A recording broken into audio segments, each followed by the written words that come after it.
रोशनी, अब तिम्रो र मेरो भेट यो अन्तिम हुनेछ। म तिमीसँग बिहे गर्न सक्दिनँ किनकि तिम्रो परिवार धनी छ, मेरो परिवार गरिब छ।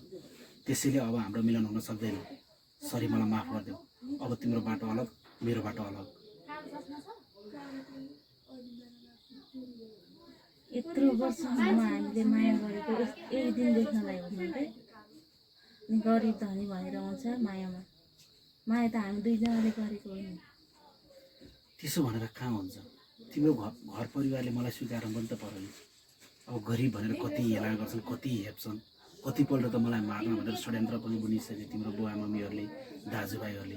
अब यो कसरी सम्भव छ तिमी आफै भन त। अब म तिमीसँग बिहे गर्न सक्दिनँ। तिमी एउटा धनी केटा रोजेर आफ्नो वैवाहिक जीवन राम्रोसँग सुखसँग छ। म यसैमा खुसी छु। घर परिवारले हामीले बिहे गर्ने, हामी दुईजनाले बिहे गर्नु भनेको जिन्दगी हाम्रो हो, हाम्रो खुसी हो नि। त्यसरी भनेर कसरी हुन्छ?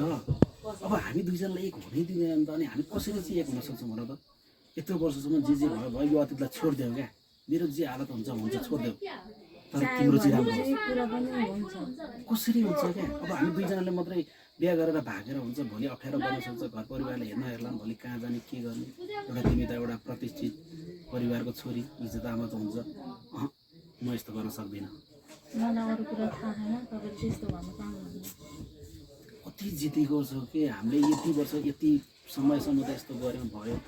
तर अब चाहिँ तिमीले मलाई बिर्सिदिने कोसिस गर क्या। जति अतीतलाई बिर्सिदेऊ क्या। अब बिर्सनलाई माया गरेको हो र मैले।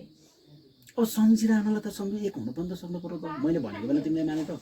मैले यस्तो गरौँ उस्तो गरौँ भागेर जाउँ भन्दाखेरि चाहिँ बिहा गर्नुपर्छ है, मेरो घर परिवारलाई भन्नुपर्छ, म त आङ्न जग्गा पोलेर बिहा गर्ने हो के भनेर भन्ने। अनि अब अहिले आएपछि चाहिँ अन्त एउटा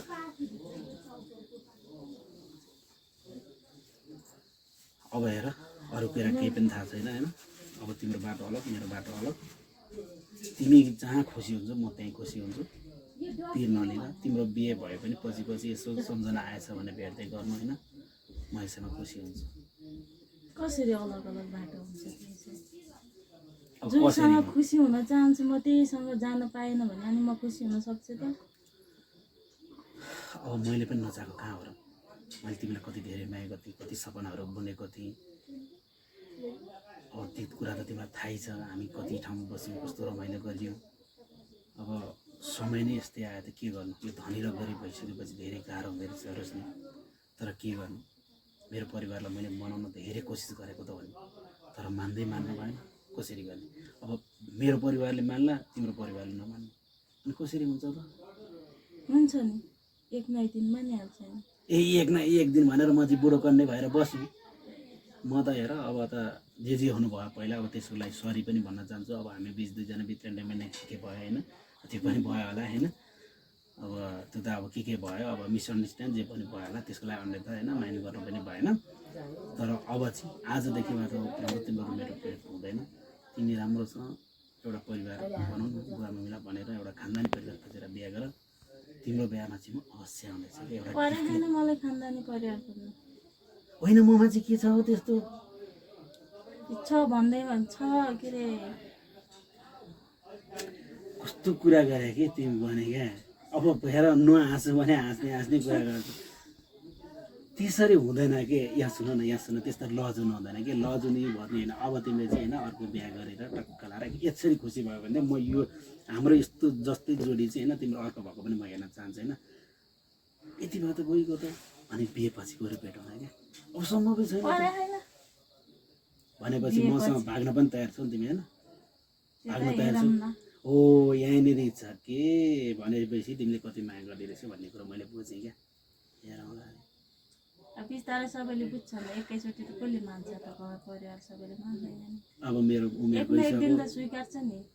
बिहानी नगरी कसरी स्वीकार्छ? ल स्वीकार्ने बेलासम्म त हामी पिना खाइसक्छौँ त। अहिले नि खान्छ।